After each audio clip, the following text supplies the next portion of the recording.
আজকে আবারও যাব শ্বশুরবাড়ি, তাই সকাল সকাল উঠে আমার এই পছন্দের সুন্দর চুড়িদারটা পরে নিয়ে রেডি হয়ে নিয়েছি। আর আজকে যাবে দাদা, তাই সকাল থেকে দুজনের ঝগড়া হতেই আছে। মানে আমরা দুই ভাই বোনের সাপে নেউলের মতো, একজন একজনকে ছাড়া থাকতেও পারবো না। যখন যেখানে একসাথে যাবো আমাদের দুজনের ঝগড়া হতেই থাকবে। আর এই যে পৌঁছে গেছি বাড়িতে, আর আমাদের কুট্টু বুড়িটা ভাবছে মনি আবার আজকে দিল্লি থেকে চলে এসেছে, তাই কত আদর করছে দেখানো। ভাবছে মনি প্রতিদিন দিল্লিতে যাচ্ছে আর আসছে।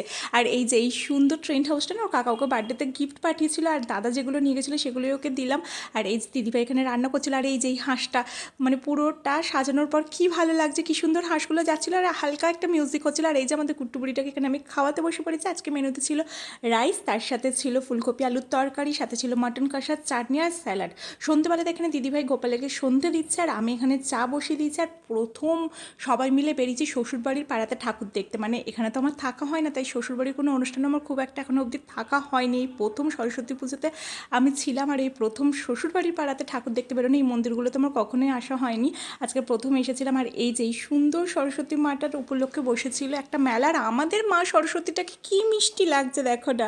এখানে সুন্দর একটা ছোট্টখাটো মেলা বসেছিল, তবে ভিড় হয়েছিল প্রচণ্ড। এখানে সবাই মিলে দাঁড়িয়ে পড়েছিলাম ফুচকার লাইনে ফুচকা খাবো বলে। তারপর আমাদের কুট্টু বুড়িটাকে একটু গাড়ি কিনে দেবো বলে, ও না মেয়েদের খেলার থেকেও বেশি ছেলেদের খেলাগুলো নিয়ে খেলতে ভালোবাসে।